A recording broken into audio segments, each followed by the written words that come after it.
2015, une année qui nous laissera une impression maussade. 12 mois riches en émotions, entre événements annulés ou perturbés par d'autres, qui nous marqueront à vie. Ça devait être une journée de fête, c'en est une, mais c'est aussi une journée de tragédie. Un silence pesant, paradoxal dans une salle de spectacle flambant neuve.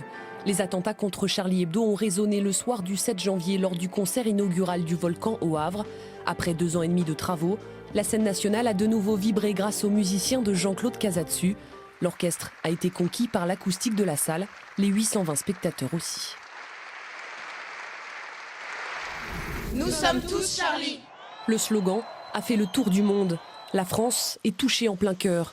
Les attentats du début d'année font 11 morts et c'est une émouvante solidarité qui gagne le pays. À Dieppe, Rouen, Le Havre, comme dans les petites communes, des milliers de Normands sont descendus dans les rues pour défendre la liberté d'expression et l'esprit citoyen.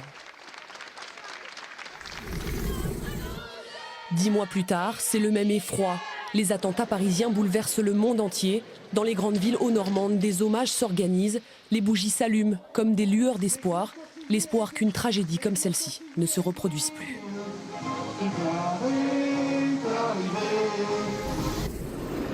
2015 est aussi marqué par la colère, celle d'hommes et de femmes. Au moyen d'opérations coup de poing, les agriculteurs ont fait pression sur l'État et les industriels. Barrages et ponts bloqués ont immobilisé la Normandie durant plusieurs jours.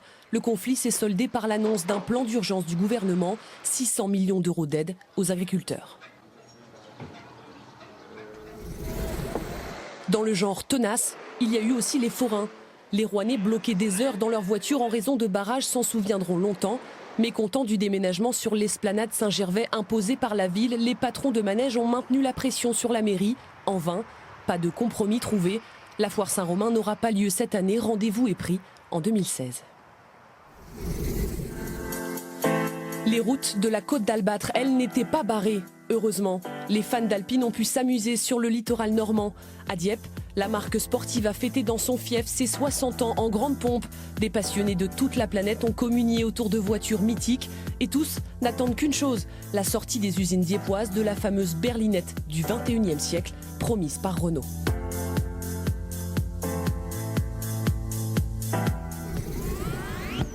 D'autres bolides ont fait leur apparition cet été dans la région.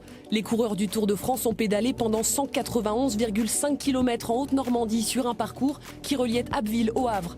L'an prochain, c'est la Basse-Normandie et son Mont-Saint-Michel qui seront mis à l'honneur.